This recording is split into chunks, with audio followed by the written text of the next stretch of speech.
Hello everybody and welcome to Black and White Tales print number 6. And first of all, if you wonder why I use that for 6, please go to my blog and you will read it. But let me talk about the picture. It was 2009 in March. I was in Boston attending the Photoshop World. Photoshop World is an event organized by the National Association of Photoshop Professionals. It's a fantastic event if you are into post-production, if you want to learn post-production, that's a place where to go. But I was there, it was March, very cold, kind of ugly weather for a couple of days, and I had this couple of days immersed in post-production. And I was starting to think that probably that was not my style, and it didn't fit in my style, because I was wondering why we have to spend so much time in post-production when we can just go around and take the pictures in a different way as we did before with film. And while I was kind of immersed in that idea, something nice happened, because I woke up the day after. It was a beautiful sunny day, so the problem solved by itself, because I decided, okay, what the hell with post-production, let me go just to take a stroll in the city and get the camera and take pictures around, as I always did in my life, without caring much about the post-production, but just caring about to get the image right in the camera. So I went to take a walk, and as usual for in Boston, you cannot start to think about the Freedom Trail. That's the most important I think part of Boston, because it's a symbol of what happened there in 1776 and all the facts, the greatest, one of the greatest revolution in the world. So I went down in the city, took a stroll, and visited a lot of historical places and took pictures of a lot of historical places. Then it was at lunchtime, my sister suggested me, she was there before, to go to eat at Anthony at Pier 4, and that was really a great suggestion, because I was there and one of the best meals of my life. The place was beautiful, inside, with all the pictures of the presidents and famous people eating there. Architecturally was really great, and the food was perfect, and the view of the strait on the bay was really fantastic. So I was there eating my lunch, but by the way, sadly the restaurant closed in 2013, but it was still open then. So I was in the restaurant enjoying my lobsters and the very good wine, the cognac at the end, and in the meantime I was going through the gadgets that I bought during my walk in the Freedom Trail, and basically were a small copy of the Constitution and the Declaration of Independence. So I was reading that and looking out to the bay, and something really great happened, because I started to see all the fog coming in from the open water and rolling in the bay and rolling in the city over the buildings. So when I went out, I decided to walk back to the hotel and to have the ability to take other pictures, and this is one picture that I took, and is the picture that I consider a kind of a symbol of Boston and what I learned in Boston, because after all morning looking at historical places, I choose this image because it's a point of view where you basically don't see anything that is historic. This is a modern city, and that for me is a symbol of the difference between the mentality, the philosophy that came out from the American Revolution, and the philosophy that remained in Europe. Let me explain. We consider in Europe, we consider Boston one of the most European cities. I still have to understand exactly what we mean, but that's the definition of Boston. And if you compare a city like Boston to an European and Italian city, you see really a difference, because Boston is a city with a lot of history, with a lot of historical places inside, but still the city grew up, and there's new buildings, skyscrapers, and it's fit for a modern lifestyle. If you go in an Italian city, or European, but mainly Italian cities, and you look around, it's stuck. They are stuck in the past. The city is not much developed. The city didn't grow up, or better, they grew up in a very disordered way. But the lifestyle that you need to have is the same lifestyle of the man in the Middle Ages that went out and walked around, all these kind of things. Italian cities are not meant for using cars or any other need of the modern human being.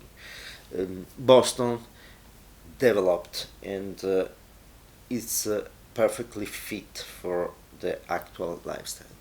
And that's a huge difference, and that's the reason why I decided to take this picture that is nothing more than a modern picture of a modern city. It's a kind of antithesis of what usually is done in Boston. And that's something that made me realize that all this difference is based on the Great Revolution of the 1776, because the philosophy at the base of the revolution was finally to put we the people in charge of everything, and to give a real freedom to the citizens. And that freedom means also to adapt and change the city, the architecture of the city, the shape of the city, and to adapt it to the needs of the humans. And the humans being was put in the center of the world. In Europe, the human being remained a secondary part.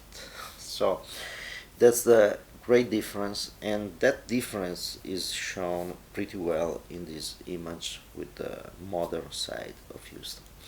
But there was another thing that I realized while I was there that made me really realize how much the history and philosophy that I studied in the Liceo Classico, that is supposedly to be a school of classic studies where philosophy is important, and history too. But what I learned at the time in school was kind of lacking some connections, because while I was there, I realized that the USA are actually the oldest country in the world, the oldest nation. The USA Constitution is the oldest constitution still working. And in Italy, we are used to be very snobbish about everybody else, but mainly about the USA, because there's always this: we have 3,000 years of history. They are like babies, so they don't understand. But that's totally wrong, because Italy was born in 1948, so 3 years after the end of World War II. The Italian Constitution was born, so we are the babies. And while I was realizing that is something that, by the way, nobody evidenced in school, but that's the usual thing that in school they teach you: you are the best, Italy is the best, and nothing more. But when I realized that, I started to wonder why a constitution can stand for a lot of centuries, while other constitutions are just lasting for no more than a few decades. And that wondering pushed me to change my point of view on politics, um, because I started to look at politics not more as just uh, practical facts and matters, but from a philosophical point. And I started to uh, wonder what philosophy brought to that. And I started to go from the Platonic Republic to Locke, and all this philosophy was something, a big change in my life and my way to approach the subject. And there is kind of evident if you look at this modern picture, the modern buildings. You can resume everything. Looking at this is that you can see that Locke was the ideologist, if you want, of what happened after in the American Revolution, because here you can see individuals with natural right that built a city for themselves.